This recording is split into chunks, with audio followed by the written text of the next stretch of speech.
सकळ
कुळासी तारेले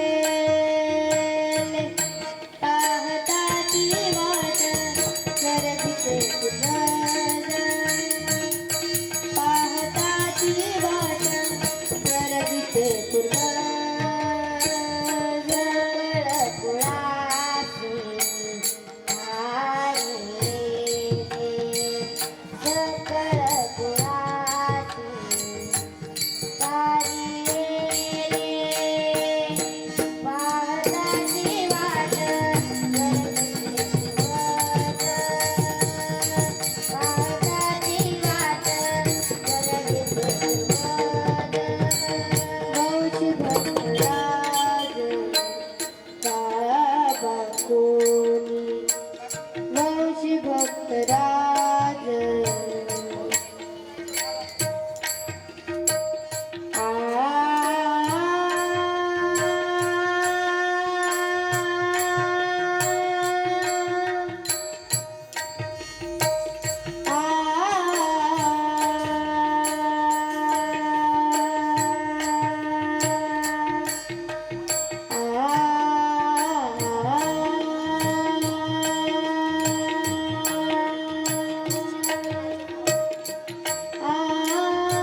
सकळा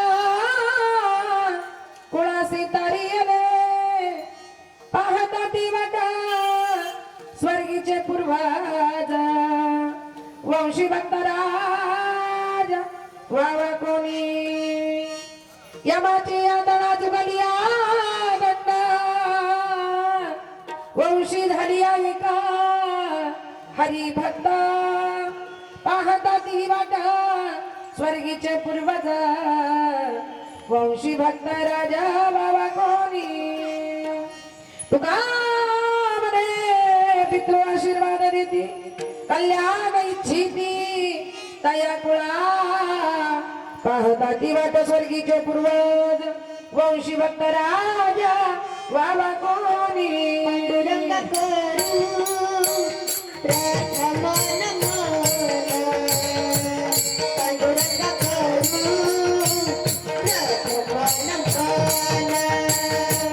पांडुरंग करू प्रथम नमन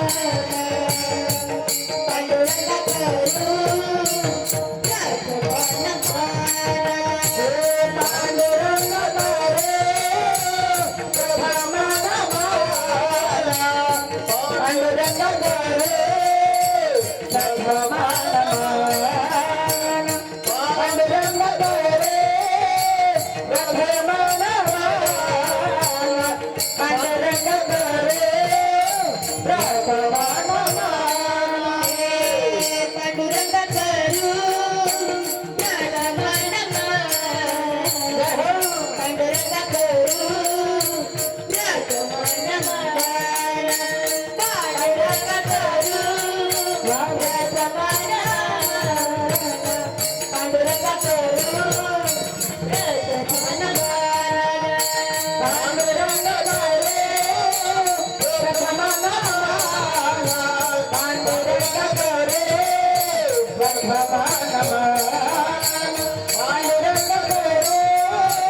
प्रथम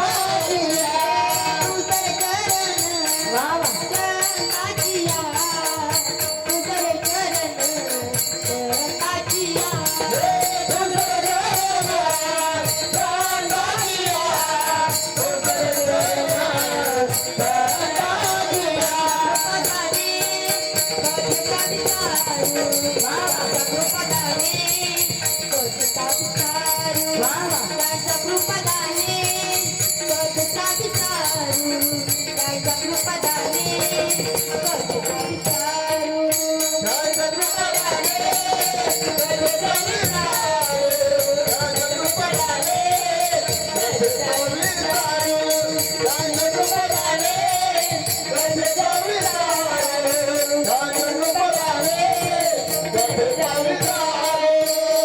पांडुरंगा करू जगमानवाला तुझरे गणनागतानिया त्यांच्या कृपादाने कधी नाही जाऊ बाबाजी सद्गुरु दासरुका पांडुरंगा करू जगमानवाला तुझरे गणनागतानिया त्यांच्या कृपादाने कधी नाही जाऊ बाबाजी सद्गुरु दासरुका दासरुका दासरुका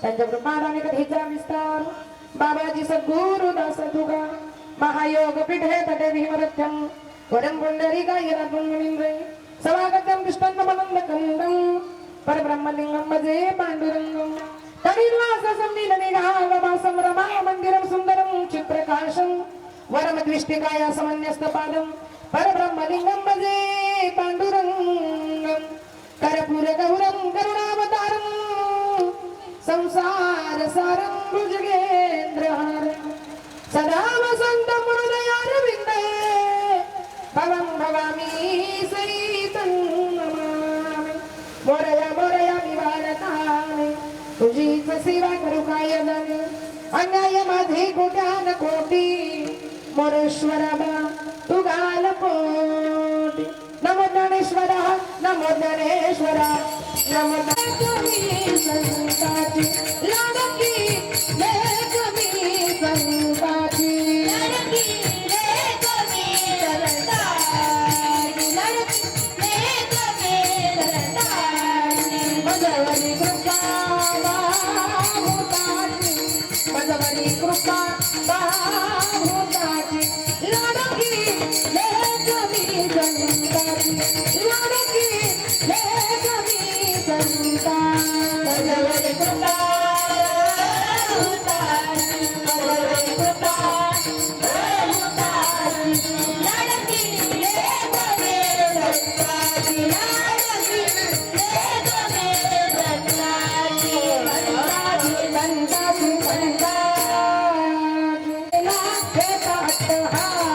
याच्यासाठी केला होता अट्टहास याच्यासाठी केला होता याच्यासाठी केला होता अट्टहास याच्यासाठी केला होता अट्टहास माझ्यासाठी केला होता अट्टहास याच्यासाठी केला होता अट्टहास शेवटचा तिचा गोड व्हावा आदानी जिंकलीने पावलं विसावा आदानी जिंकलीने पावलं विसावा शेवटचा दिवस गोड व्हावा आता शिंदे रे पावलं विसावा आता शिंदे रे पावलं विसावा राजसाठी केला होता याच्यासाठी गेला होता अट्टहास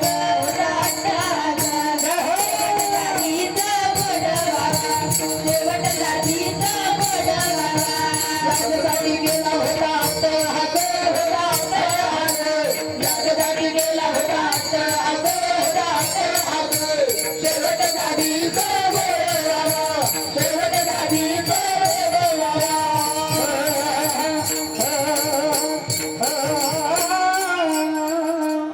याच्यासाठी केला होता अट्टहास शेवटचा दिस गोड मावा या आईंचा या माऊलीचा या शांताईंचा शेवटचा दिवस खऱ्या अर्थानं गोड होण्यासाठी आजचा हा कार्यक्रम आहे आणि तसं या शांताईने फार मोठं पुण्य खऱ्या अर्थानं कमावलेलं आहे का कारण सगळ्यात मोठं धन या जगामध्ये जर या विश्वामध्ये कोणतं असेल माहिती का सगळ्यात मोठं धन खऱ्या अर्थाने त्यांनी कमवलं कारण त्यांनी आयुष्यभर परमार्थ केला भगवंताचं भजन केलं, चिंतन केलं, नामस्मरण केलं. आणि या विश्वामध्ये सगळ्यात मोठं धन म्हणजे परमार्थ महाधन, जोडी देवाचे चरण, व्हावया जतन, हे उपाय लाभाचे.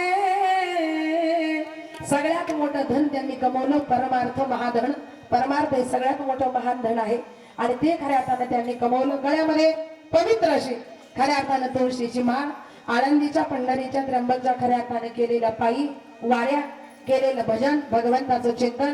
आणि गावामध्ये ज्या ज्या वेळेला खऱ्या अर्थानं काकड असेल त्या त्या वेळेला काकड्यासाठी आमच्या शांता माऊली खऱ्या अर्थानं ताट घेऊन रोज देवी करून खऱ्या अर्थानं काकड्याला ओवाळण्यासाठी खऱ्या अर्थानं या ठिकाणी येत होत्या. म्हणजे रोज खऱ्या अर्थानं कायम काकडा करणारी माऊली, हरिपाठ करणारी माऊली, भजन करणारी माऊली, चिंतन करणारी माऊली, नामस्मरण करणारी माऊली त्यावेळेला शांताई मंदिरामध्ये येत होत्या, काकड्याला ओवाळत होत्या. आता किती जणी येतात मला माहित नाही, आहे का नाही, पण तेव्हा खऱ्या अर्थानं आमच्या शांता माऊली येत होत्या, काकडा सुद्धा खऱ्या अर्थानं करत होत्या. म्हणजे एवढं मोठं महान धन खऱ्या अर्थानं, महान पुण्य खऱ्या अर्थानं ज्यांनी कमवलं त्या म्हणजे या कुटुंबातल्या असलेल्या शांताई आणि त्यांची मुलं सुद्धा खऱ्या अर्थानं रामराव दादा, शामराव दादा असतील, भरत दादा असतील, आहे का नाही, मोठं कुटुंब परिवार. माणिक बाबांच्या सप्ताहामध्ये सुद्धा खऱ्या अर्थानं मोठं ज्यांचं अन्नदानाचं योगदान, दत्त जयंतीचा उत्सव असेल त्याही वेळेला अन्नदानाचं योगदान, या कुटुंबानं अन्नदान करावं, ज्ञानदान करावं. म्हणजे एवढा मोठे संस्कार या मुलांवर खऱ्या अर्थानं जेव्हा केले ती म्हणजे खऱ्या अर्थानं ही शांताई माऊली आणि त्यांचे पती खऱ्या अर्थानं असलेले सोपानराव दादा, आहे का नाही. म्हणजे दोघांनी मिळून खऱ्या अर्थाने जो प्रपंचाचा संसाराचा गाडा हाकला, पण सोपानराव दादा खऱ्या अर्थानं जरी खऱ्या अर्थानं गेले तरी सुद्धा या शांताई जीवन जगल्या. कशा जगल्या? आपल्या लेकरांसाठी जगल्या. पहिला मंडळ जीवनामध्ये पती जाणं सोपं नाही. ज्या स्त्रीचा पती लवकर जातो त्या स्त्रीला जीवनामध्ये फार मोठी किंमत खऱ्या अर्थानं मोजावी लागते बरं का. महिला मंडळ पती आपल्याकडे पतीला परमेश्वर खऱ्या अर्थानं मानतात आणि या शांताईंच्या जीवनातले खऱ्या अर्थानं ज्या वेळेला खऱ्या अर्थानं पती निघून गेले असतील काय वाटलं असेल. ज्या स्त्रीचा पती जातो, ज्या स्त्रीचा नवरा जातो त्या स्त्रीला खऱ्या अर्थानं किंमत कळते. ती तसं तसं रडते, माझ्या कुंकमाचा धनी मला गेला या सोड. महाराज एकटी पडली हो. माझ्या कुंकमाचा धनी मला गेला या सोड, एकाएकी आली हवा विजला माझ्या मायेचा दिवा. माझ्या कुंकवाचा धनी मला गेला या सोडून. ज्या स्त्रीचा पती लवकर गेला, ज्या स्त्रीचा नवरा लवकर गेला त्या स्त्रीला दुःख विचारा. पती आहे तोपर्यंत कपाळावर कुंकू आहे, पती आहे तोपर्यंत गळ्यात मंगळसूत्र आहे, पती आहे तोपर्यंत बोटात जोडवी आहे. आणि हे लेणं लेण्याचा अधिकार महिला मंडळ तुम्हाला मला आपल्या सर्वांना जोपर्यंत आपला पती हयात आहे, जोपर्यंत आपला नवरा हयात आहे तोपर्यंतच खऱ्या अर्थानं आहे. आणि ज्या स्त्रीचा पती लवकर गेला, नवरा लवकर गेला, ती स्त्री म्हणते महाराज माझ्या कर्माची रेगा ना माझ्या कुंकवाच्या खाली लपून बसली होती. माझ्या कर्माची रेगा माझ्या कुंकवाच्या खाली लपून बसली होती महाराज. माझ्या कपाळाचं कुंकू दिसलं आणि माझ्या कर्माची जी रेगा आहे ती खऱ्या अर्थानं कशी पडली हो, उघडी पडते त्या स्त्रीची. माझ्या कर्माची रेगा लपे कुंकावाच्या खाली, माझ्या कर्माची रेगा लपे कुंकावाच्या खाली. पुसोनिया गेले कुंकू रेगा उघडी पडली. माझ्या कर्माची रेगा लपे कुंकवाच्या खाली. ज्या कुंकवाच्या खाली माझ्या कर्माची रेगा लपून बसली होती ना, ऐका नाही, ते कुंकूच कपाळावरच पुसलं गेलं. माझ्या कर्माची रेगा महाराज उघडी पडली.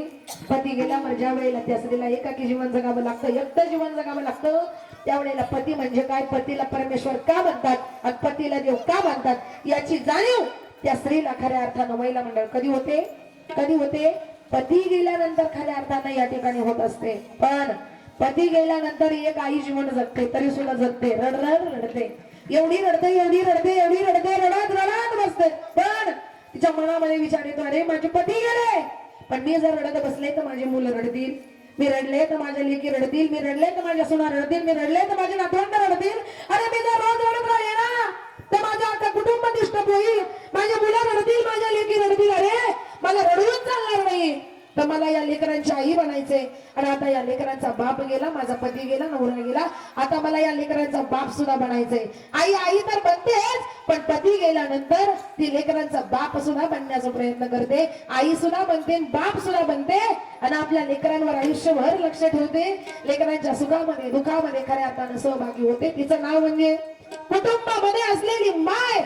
आणि असं जीवन खऱ्या अर्थानं या ठिकाणी शांताई जगल्या. पती गेल्यानंतर सुद्धा परमार्थ भगवंताचं भजन केलं, चिंतन केलं. कारण गळ्यामध्ये पवित्र अशी तुळसी माळ गळा, गोपी चंदन टिळा, तुळसी माळ गळा, गोपी चंदन टिळा, तुळसी माळ गळा, गोपी चंदन टिळा, तुळसी माळ गळा, गोपी चंदन टिळा. गोपी चंदन टिळा,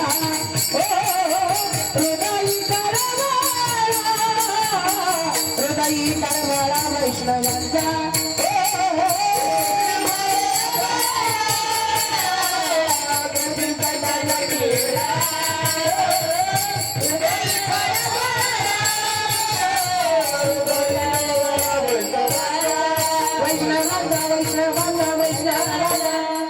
तुळशी माळगळा, गोपी चंदन टिळा आणि हृदयी कळवळा वैष्णवांचा. हृदयामध्ये कळवळ होती, तळमळ होती, परमार्थाची आस होती, आपल्या लेकरांविषयी असलेली खऱ्या अर्थानं आस. राजकारण असेल, परमार्थ असेल, नामस्मरण असेल, चिंतन असेल, हा सगळा वारसा लाभलेलं खऱ्या अर्थाने हे काय आहे, हा घोगे परिवार आहे, हा घोगे खऱ्या अर्थानं असलेलं कुटुंब आहे. कारण या लेकरांवर संस्कार करणारी आई होती, माऊली होती. आज एवढं मोठं श्राद्ध, एवढं मोठं मंडप, तुम्हाला बोलावलं, मला बोलावलं, ताई तुम्ही या, तुमच्या मुली आणि आपण श्राद्ध करायचंय. 10 वेळा विचार करतो, कीर्तन ठेवू का, प्रवचन ठेवू का, का नुसतं ब्राह्मणच बोलू, का नुसते 40-50 लोक जेवायला घातले, ब्राह्मण बोलवा, कार्यक्रम संपला. काय काय म्हणतात, नाही हो, कमीत कमी 100-150 लोकांचं तरी जेवण करा, एखादा प्रवचनकार तरी बोलवा, तासभर का होईना प्रवचन करील, भोजन झालं, कार्यक्रम संपला. काय काय म्हणतात, नाही नाही, आमच्या आईनं आमच्यासाठी काय दिलं, आमच्या आईनं आम्हाला काय दिलं, या आईमुळे जगात आलो, या आईमुळे विश्वात आलो, या आई बाबाला आमच्यावर संस्कार केले आणि आमच्या आईनं आम्हाला जे दिलं ना, त्या तुलनेमध्ये आम्ही जे श्राद्ध करतोय, आम्ही जो खर्च करतोय, हे काहीच नाही. याची जाणीव खऱ्या अर्थानं आज या घोगे परिवाराला झाली, या तीनही बंधूंना खऱ्या अर्थानं झाली. आमच्या आईनं आम्हाला जे प्रेम दिलं, आमच्या आईनं जे संस्कार दिले, आमच्या आईनं जे आम्हाला माया दिली, त्याच्या पुढे खऱ्या अर्थाने हे काहीच नाही. म्हणून आज आम्ही आमच्या आईच्या आनंदानं वटी भरणार. म्हणून आज रडायचं नाही, तर आज या आईच्या आनंदानं वटी भरायची, आज या माऊलीच्या आनंदानं वटी भरायची. आणि श्राद्धाच्या दिवशी एकच सांगायचं आहे, आई आज आम्ही तुझ्या आनंदानं वटी भरतो का, पण ज्या वेळेला आम्हाला पुढचा जन्म मिळेल ना, पुढच्या जन्मात सुद्धा आम्हाला आई म्हणून तूच हवी आहेस, आई म्हणून तूच हवी आहेस, आई म्हणून तूच हवी आहेस. आग म्हणून म्हणतो आनंदाने भरावी तुझी ओटी, आग म्हणून म्हणतो आनंदाने भरावी तुझी ओटी. पुन्हा एकदा जन्म घ्यावा माये तुझे पोटी, पुन्हा एकदा जन्म घ्यावा माये तुझे पोटी. तुझ्या चरणी, अग तुझ्या चरणी, अग तुझ्या चरणी ठेवली माता धरव तुझं पाय. तवा मले तिच्यामध्ये दिसती माझी माया रे, दिसती माझी माया रे, हंबरून वसराल चटते जवा गाय. तवा मले तिच्यामध्ये दिसती माझी माया रे, दिसती माझी माया रे, दिसती माझी माया रे, दिसती माझी माया. हे आई, म्हणून आज आम्ही तुझ्या आनंदानं वटी भरतो का, आई आज आम्ही तुझ्या आनंदानं वटी भरतो का, पण ज्या वेळेला पुढचा जन्म घ्यायची वेळ येईल ना, तर पुढच्या जन्मात सुद्धा आम्हाला आई म्हणून तूच हवी आहेस, आई म्हणून तूच हवी आहेस, आई म्हणून तूच हवी आहेस. ही प्रार्थना खऱ्या अर्थानं भगवंताच्या चरणी करा. का, कारण आई ती आई आहे. अरे आई म्हणजे काय, आई म्हणजे मंदिराचा उंच कळस, आई म्हणजे अंगणातील पवित्र तुळस, आई म्हणजे अभंगात गुणगुणावी अशी संतवाणी, आई म्हणजे वळवंटात प्यावे असे थंड पाणी, आई म्हणजे आरतीत वाजवावी अशी लयबद्ध टाळी आणि वेदनेनंतरची पहिली आरोळी. तिला जीवनामध्ये खऱ्या अर्थानं आई म्हणतात, तिला जीवनामध्ये खऱ्या अर्थानं आई म्हणतात.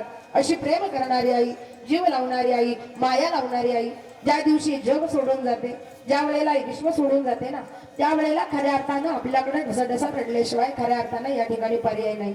मग काही म्हणती ताई आज एवढा मोठा कार्यक्रम, श्राद्धाच्या निमित्तानं पिंडदान, अन्नदान, ज्ञानदान हे सगळं खऱ्या अर्थानं केलं. का केलं?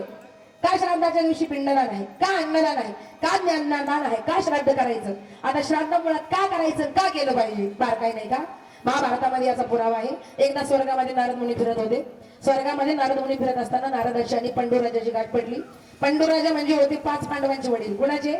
5 पांडवांचे वडील पंडूराजा. त्यांच्या आणि नारदाची स्वर्गात गाठ पडली. गाठ पडल्यावर विचारलं का, हो पंडूराजा, तुम्हाला एवढी मोठी गती मिळाली, स्वर्गामध्ये जागा मिळाली, यावर तुम्ही खुश नाही का? त्यावेळेला पंडूराजा म्हटले, नारद मुनी, मला स्वर्गामध्ये गती मिळाली, जागा मिळाली, यावर मी खुश आहेच.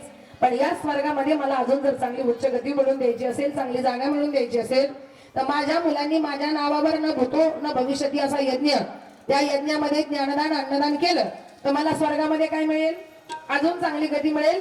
तेव्हा पंडूराजा नारद मुनीला म्हटले, तुम्ही माझा एवढा निरोप घ्या आणि माझ्या धर्मराजाला जाऊन सांगा, कारण धर्मराजा हे कोण होते? सगळ्यात मोठे होते. माझ्या धर्मराजाला एवढा निरोप जाऊन सांगा.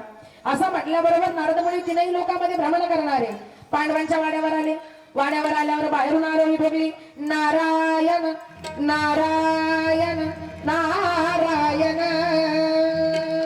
ज्यावरती नारायण नारायण असा आवाज येतो त्यावरती आज आपल्या दारावर कोण आले? नारद मुनी आले. असे तसे येणार नाही, काहीतरी काम असलं पाहिजे म्हणून आले. नारद मुनींना आतमध्ये आणलं, आसनावर बसवलं, पूजा अर्चा केली. विचारलं, का हो नारद मुनी, का आलात, काय काम काढलं? त्यावेळेला नारद मुनी म्हटले, काही नाही हो, स्वर्गात गेलो होतो, तिथे तुमचे वडील भेटले, तुमच्या वडिलांचा एक निरोप आहे. काय? त्यांना स्वर्गामध्ये गती मिळालेलीच आहे, पण अजून चांगली गती स्वर्गामध्ये मिळवून द्यायची असेल तर तुम्हाला त्यांच्या नावानं अन्नदान ज्ञानदान खऱ्या अर्थानं करायला सांगितलंय आणि हा निरोप मी तुम्हाला सांगायला आलोय. त्यावेळेला नारद मुनी काय सांगतात?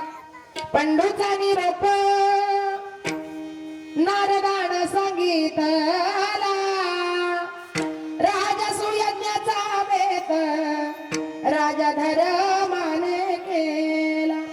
सोन्याच्या नांगरानं पृथ्वी नांगरली, सोन्याच्या नांगरानं पृथ्वी नांगरली. राजसू यज्ञाची तयारी राजा धर्माने केली, राजसू यज्ञाची तयारी राजा धर्माने केली. ऐका, सोन्याच्या नांगरानं पृथ्वी नांगरली आणि सोन्याच्या नांगरानं पृथ्वी नांगरली, राजसू यज्ञाची तयारी राजा धर्मानं केली. असा यज्ञ केला, असा यज्ञ केला, एवढा मोठा यज्ञ होता की त्या यज्ञामध्ये रोज 1 लाख ब्राह्मण जेवायचे. किती? रोज 1 लाख. आणि रोज 1 लाख ब्राह्मण जेवले तर स्वर्गात काय वाजायची? इथून पुढे तुम्हाला माहिती, पण याच्या आधीच माहित नाही म्हणून सांगितलं. रोज स्वर्गामध्ये 1 लाख ब्राह्मण जेवले, खाली 1 लाख ब्राह्मण जेवले. रोज स्वर्गामध्ये वाजायची घंटा आणि स्वर्गामध्ये घंटा वाजली का पंडूराजा रोज स्वर्गाची 1 पायरी वर चढायचे. केव्हा? ज्या वेळेला 1 लाख ब्राह्मणांना जेवण दिलं तेव्हा, अन्नदान दिलं तेव्हा, ज्ञानदान दिलं तेव्हा. म्हणजे एवढी ताकद अन्नदानामध्ये आहे. म्हणून श्राद्धाच्या दिवशी आपली आई जाऊ, आपला वडील जाऊ, आपला भाऊ जाऊ, आपल्या बहिणी जाऊ, आपल्या कुटुंबातलं कुणी गेलं ना तरी श्राद्धाच्या दिवशी काय करावं लागतं? पिंडदान करावं लागतं, अन्नदान करावं लागतं, ज्ञानदान करावं लागतं. आणि जर तुम्ही श्राद्धाच्या दिवशी पिंडदान केलं नाही, श्राद्धाच्या दिवशी अन्नदान केलं नाही आणि श्राद्धाच्या दिवशी ज्ञानदान केलं नाही तर गेलेले मायबाप वरून काय पाहतात? अभंगाच्या दुसऱ्या चरणात. पाहताची वाट स्वर्गाचे पूर्वज, पाहताची वाट स्वर्गाचे पूर्वज, पाहताची वाट स्वर्गाचे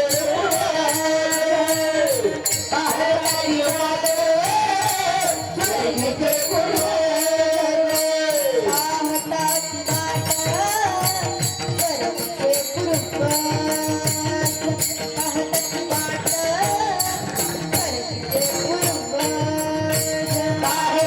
पूर्वज, पाहताची वाट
वाह, का श्राद्ध करायचं?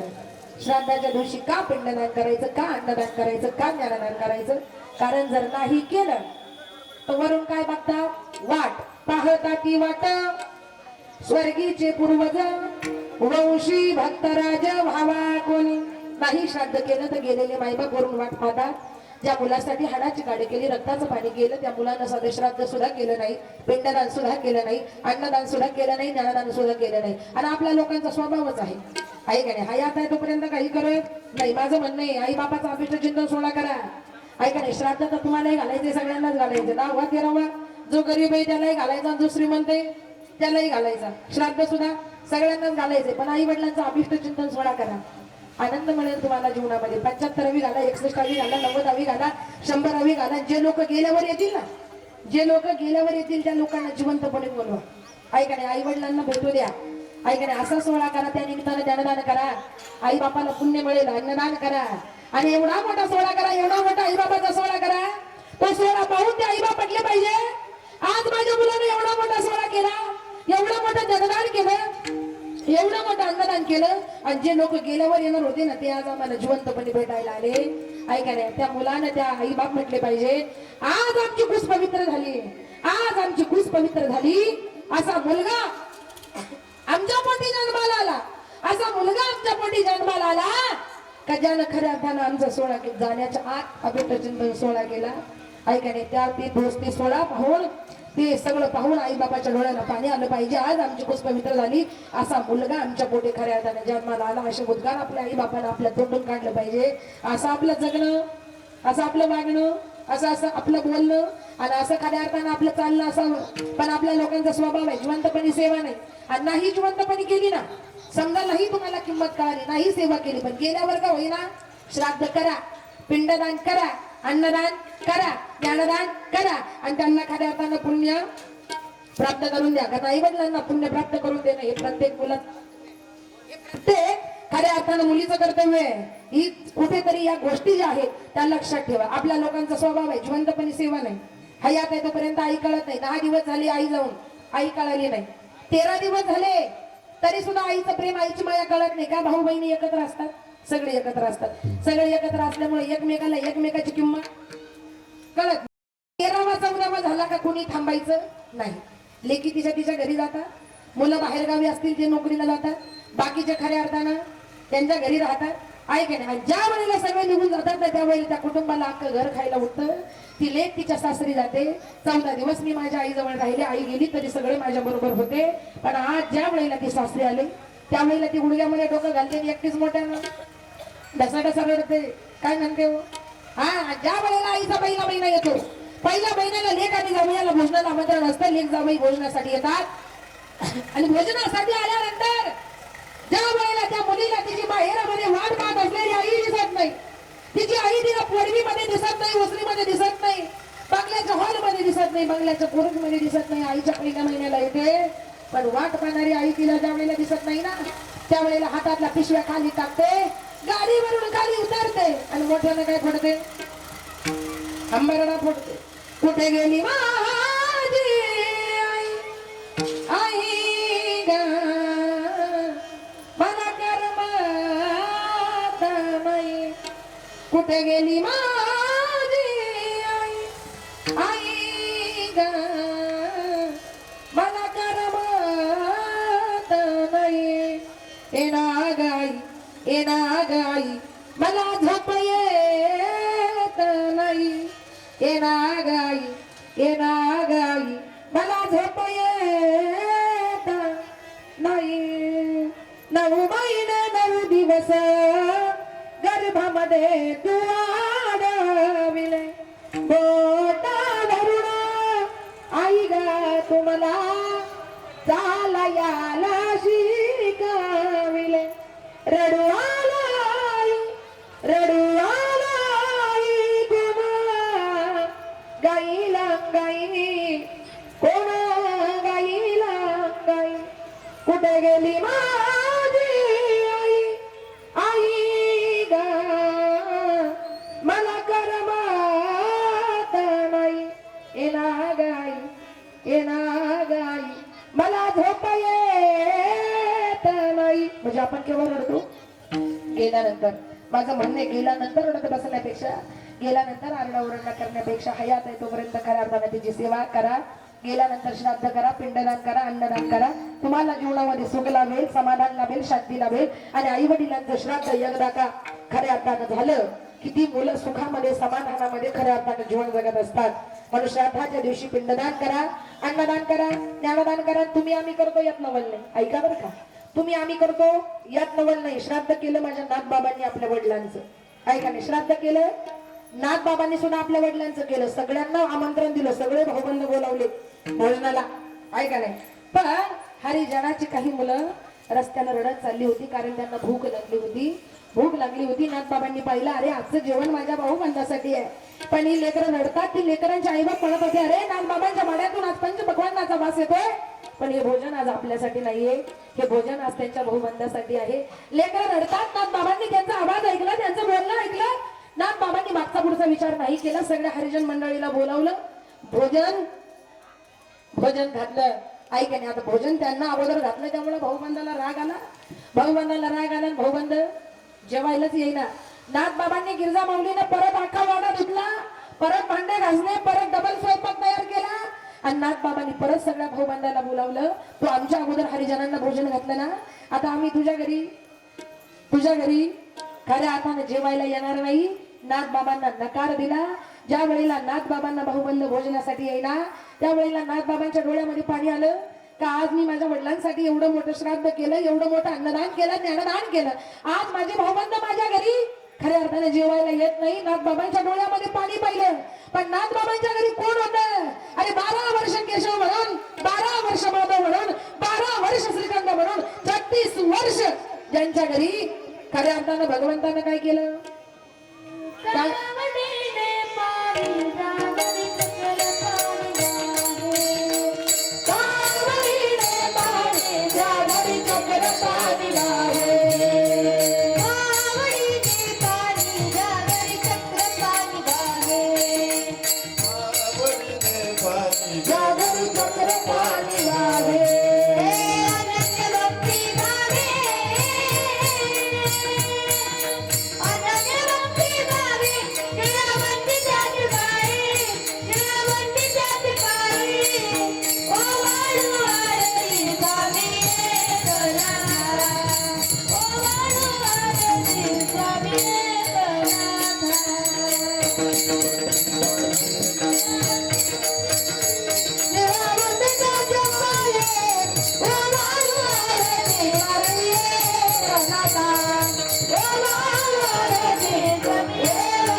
नाथबाबांच्या घरी कोण होतं 12 वर्ष केशव म्हणून 12 वर्ष माधव म्हणून 12 वर्ष श्रीखंड म्हणून ज्यांनी भगवंताच्या घरी नाथबाबांच्या घरी चाकरी केली तो देव त्यांच्या घरी होता नाथबाबांच्या डोळ्यामध्ये पाणी पाहिलं अरे मी नाथबाबांच्या घरी काम करतोय तरी माझ्या नाथबाबांच्या डोळ्यामध्ये पाणी काय झालं नाथबाबा म्हणतात भाऊबंदासाठी भोजन केलं हरिजनांना जेवायला घातलं परत दुसरा स्वयंपाक केला पण भाऊबंद रुसले आता जेवायला येत नाही कसं काय माझ्या वडिलांना स्वर्गामध्ये सद्गती मिळेल कारण पिंडदान अन्नदान ज्ञानदान व्हावं लागतं आणि मी माझे भाऊबंद बोलावले तर ते काही यायला तयार नाही आता मी काय करू ज्या वेळेला नाथबाबांच्या डोळ्यामध्ये पाणी पाहिलं श्रीखंडानं म्हणावं नाथ बाबा काळजी करू नका, ताट वाढायला घ्या. अरे ताट वाढायला घेऊन काही गुरु कोणी येत नाही, ती बोलवण्याची जबाबदारी माझी. ताट वाढायला घ्या. ताट वाढायला घेतले नाथ बाबांनी, ताट वाढले, सगळं ठेवलं. श्रीखंड बाबा आता कोण येईल, ताट वाढून झाले ना. त्यावेळेला नाथ बाबा म्हणले ताट वाढून झाले श्रीखंड, आता काय. त्यावेळेला श्रीखंडानं सांगावं नाथ बाबा, अहो श्लोक म्हटल्याशिवाय कुठे जेवायला बसतात का तुम्ही. श्लोक तर म्हणा, तुम्ही श्लोक म्हणेपर्यंत सगळे जेवायला येऊन बसणार, तुम्ही अजिबात टेन्शन घेऊ नका. नाथ बाबांनी श्लोक म्हणायला काय केली, सुरुवात केली. आपणही म्हणू, म्हणजे बाहेरच्या असलेले लवकर येतील मधील कीर्तन. अरे वा. वदनी गवर घेता नाम घ्या श्री हरीचे, सहज हवन होते नाम घेता फुकाचे. जीवन करी जीवित्वात हे पूर्ण ब्रह्म, उदर भरण हे जाणीचे यज्ञ कर्म बोला पुंडली वरदारी विठ्ठल श्री ज्ञानदेव तुकाराम पंढरीनाथ भगवान की जय. आणि जय म्हटल्याबरोबर नाथ बाबांनी डोळे उघडले, आणि डोळे उघडल्याबरोबर त्यांच्या समोर कोण आलं, कोण आलं, स्वर्गातले खऱ्या अर्थानं सगळे पूर्वज ताटावर येऊन खऱ्या अर्थानं जेवायला बसले. धन्य ते नाथ बाबा, धन्य ते नाथ बाबाच्या कुळामध्ये जन्माला आले, ज्या वंशामध्ये जन्माला आले. अख्खं कुळ पवित्र झालं, अख्खा वंश पवित्र झाला. आणि एवढंच नाही तर अख्खे पूर्व सुद्धा खऱ्या अर्थानं पवित्र करून टाकले. कारण भाऊबंद तर बाजूलाच राहिले, पण ज्यांच्यासाठी भोजन केलं होतं ना, ते सगळे पूर्वज ज्या वेळेला खऱ्या अर्थानं नाथ बाबांच्या घरी जेवायला आले. धन्य ते नाथ बाबा का ज्यांचे पूर्वज त्यांच्या घरी जेवायला आले. म्हणजे नाथ बाबांना सगळ्या कुळाचा काय केला,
पहिल्या चरणामध्ये धन्य हरी भक्त जन्मले ज्या वंशी आणि सकळ कुळासी तारियले.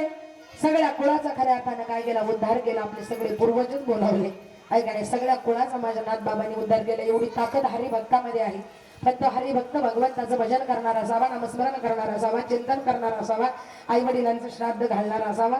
श्राद्ध घालणाऱ्या मुलामध्ये एवढी ताकद आहे. सकळ कुळासी तारियले, सगळ्या कुळाचा उद्धार केला. आणि म्हणून मगाशी म्हटलं पाहता ती वाट स्वर्गीचे पूर्वज वंशी भक्त राज बाबा कोणी. नाथ बाबांना माहिती होतं माझे पूर्वज वाट पाहतात, म्हणून त्यांनी सुद्धा श्राद्ध केलं. मग मोठ्या मोठ्या साधू संतांनी केलं. आपल्याला काय अवघड आहे, म्हणून आई वडील गेल्यानंतर श्राद्ध करा, पिंडदान करा, अन्नदान करा, ज्ञानदान करा, चांगलं जीवन जगा. आणि जे जे सांगितलंय ते ऐका.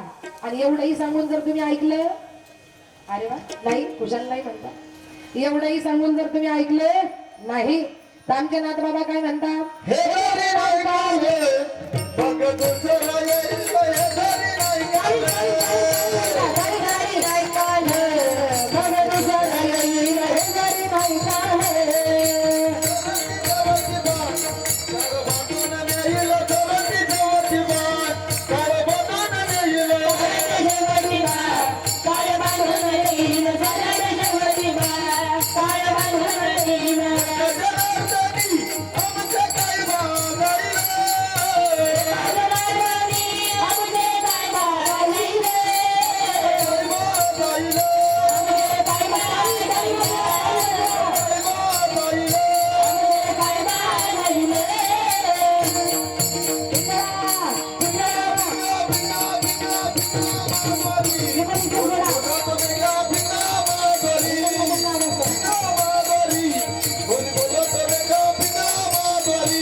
छत्रपती शिवाजी महाराज की आनंदाने नाचत होते हिंदू मुसलमान नाचत होते हिंदू मुसलमान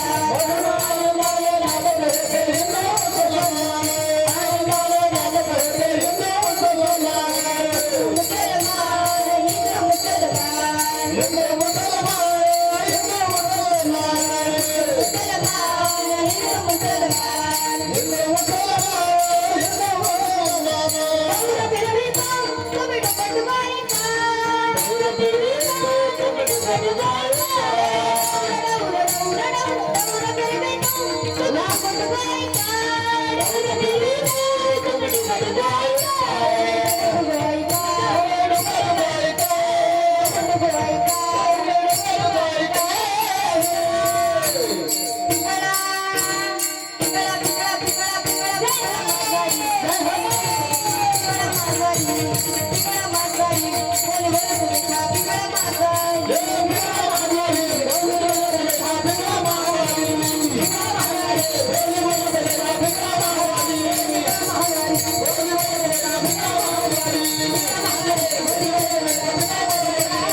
वा समजलं का?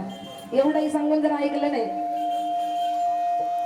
तर नागरामाला हे जरी नाही कालं मग दुसरा येईल हे जरी नाही कालं सरत शेवटी बा काळ बांधून नेईल सरत शेवटी बा एका जनार्दनी अमुचे काही बा जाईल तिथं तुमचं आमचं काही जाणार नाही. म्हणून सांगते माझं काही जाणार नाही. ज्यानं त्याने जास्तीचं पुण्य कमवावं, भजन करावं, नामस्मरण करावं.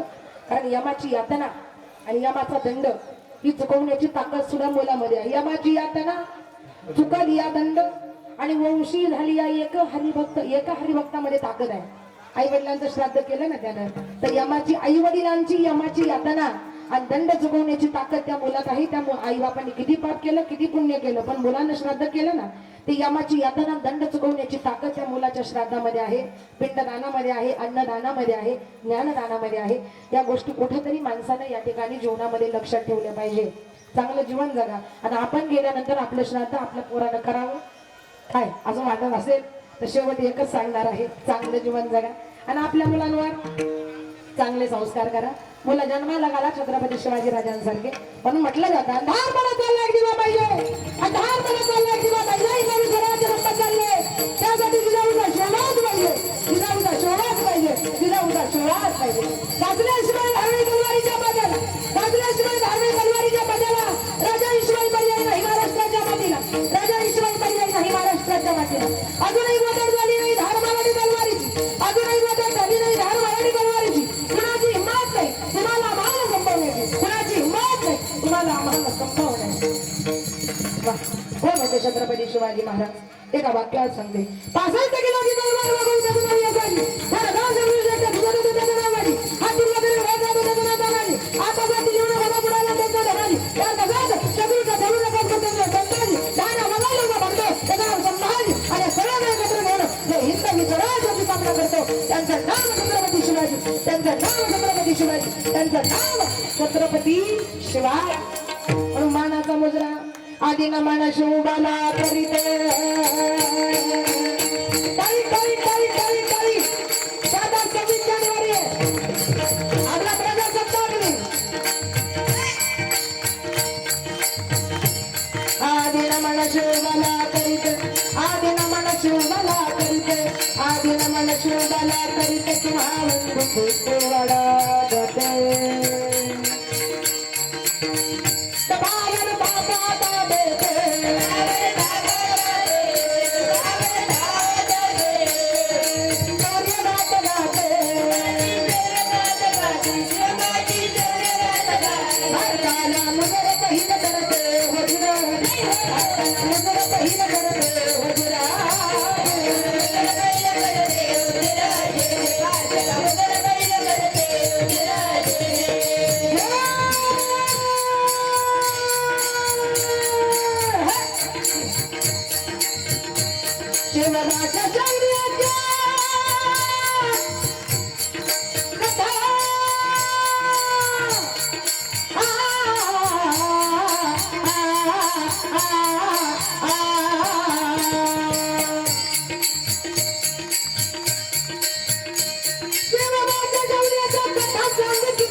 पुन्हा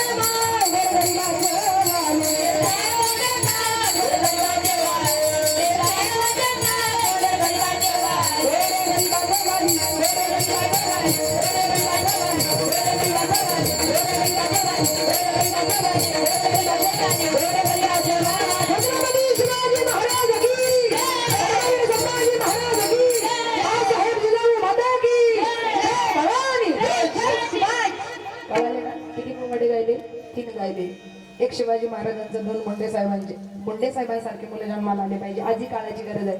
छत्रपती शिवाजी राजांसारखे मुलं जन्माला आले पाहिजे, आजी काळाची गरज आहे. आणि मुली अशा जन्माला आल्या पाहिजे. माझ्या पोरीकडे बघा, अशा बरं का, कन्या ऐसी करी गई जैसी मीरा मीराबाई सारख्या मुक्ताबाई सारख्या मुली काय आल्या पाहिजे, जन्माला आल्या पाहिजे. आज खऱ्या अर्थाने ही काय आहे, काळाची गरज आहे. अशा मुली जन्माला घाला. माझ्याकडे येतात राहतात 60 मुली याही वर्षी माझ्याकडे शिकायला. किती? 60. आई वडील सोडून येतात राहतात. शालेय शिक्षणाबरोबर आध्यात्मिक शिक्षण खऱ्या अर्थानं माझ्या या मुली घेतात. ऐका नाही, आज ही खरी काळाची गरज आहे. मुलींना मुलगी शिकली, या देशाची खऱ्या अर्थानं प्रगती झाली. मुलगी शिकलीच पाहिजे आणि या देशाची प्रगती खऱ्या अर्थानं झालीच पाहिजे. ही गरज लक्षात घेऊन मी संस्था चालवते. आणि मुली सांभाळणं सोपं नाही. आई वडिलांच्या डोळ्यासमोरून घरातून मुलगी निघून जाते, आई बापाला पत्ता लागत नाही. आता माझ्याकडे 60 आहे, ऐका नाही, काय करणार आम्ही. पण एवढी रिस्क असताना सुद्धा आम्ही मुलींची वारकरी शिक्षण संस्था चालवतो. एवढी रिस्क असताना सुद्धा ही मुलींची वारकरी शिक्षण संस्था आम्ही चालवतो. आमचा हेतू एकच आहे, आजची मुलगी शिकली तर उद्याची आई संस्कारी होईल.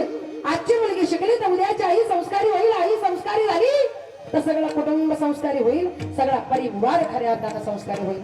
आज ही खरी काळाची गरज आहे आणि हीच गरज लक्षात घेऊन आम्ही संस्था चालवते. नाही तर हे काही बाबा सोपं नाही. पण चला, आपण समाजाचं काहीतरी देणं लागतो, आपण समाजासाठी काहीतरी करावं म्हणून हा चाललेला खऱ्या अर्थानं अट्टहास आहे. आणि आजचा दिवस फार पवित्र आहे. शेवटी 26 जानेवारी आणि या 26 जानेवारीच्या पवित्र दिवशी या माऊलीचं काय आलंय, आज वर्ष श्राद्ध आले. किती भाग्यवान माऊली हो. आज देशाचा खऱ्या अर्थानं प्रजासत्ताक दिन सीमेवर खऱ्या अर्थानं आजही सैनिक आपल्या देशाचं रक्षण करतात. कोण करतं? आज आपण इथे सुखी आहोत, आज आपण इथे समाधानी आहोत, आज आपल्याला कसलाही धक्का लागत नाही. का? कारण आपले जवान तिकडे खऱ्या अर्थानं देशाच्या सीमेवर लढतात. म्हणून जगायचं या देशासाठी, मरायचं देशासाठी आणि लढायचं सुद्धा.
म्हणून या देशाचं रक्षण करा. जवान जगला पाहिजे, किसान जगला पाहिजे, चांगले मुलं देशाच्या रक्षणासाठी खऱ्या अर्थाने जन्माला घाला.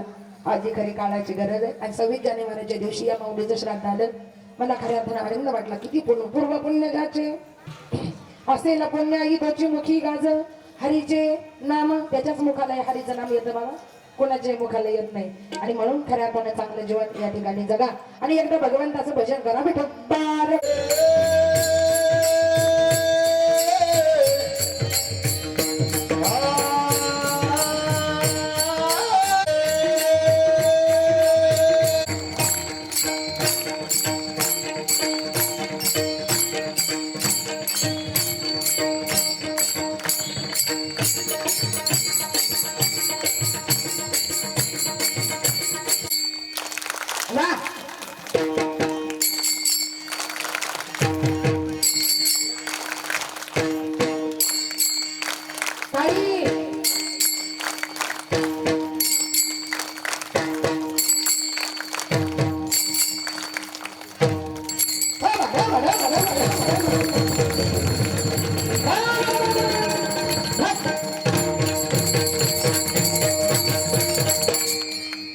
एकदा आई आम्हा लेकरांना आई आई आई हाका मारू मी कुणाला आई आमच्यासाठी कष्ट केले भार सोडून गेली आई सारा परिवार भाऊ बहिणी रडत बसती साधी कोपऱ्याला आठवण येते आई याच घडीला सोडून गेली आई आम्हा लेकरांना आई आई आई हाका मारू मी कुणाला आई माझी मायेचा सागर दिला तिने जीवनाकार तळपत्या उन्हात रखरखत्या रानात राहिली समाजासाठी तुझं कष्टाच्या घामात कधी मिळेल मुठभर घास कधी घडे तिला उपवास ओल्या माती कोण चालताना उडविले काटाचे फास आई माझी मायेचा सागर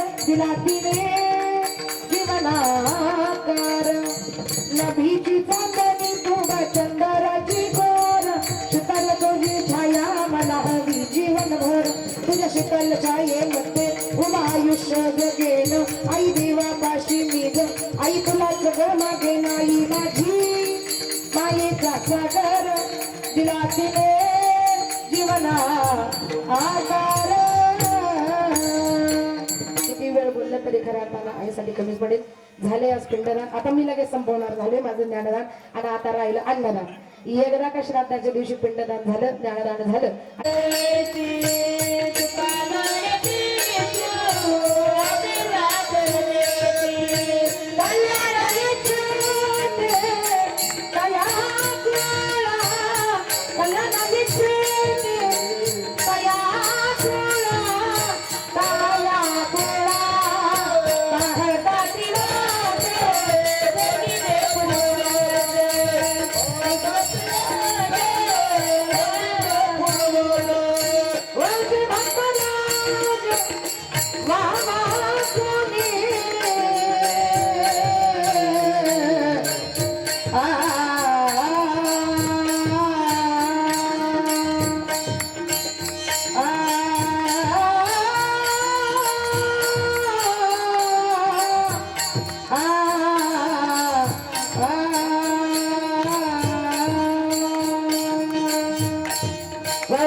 हलके हलके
भैरवी सुद्धा झालेली आहे. आता आपल्या कीर्तनाचा आकाराला सुरू झाले.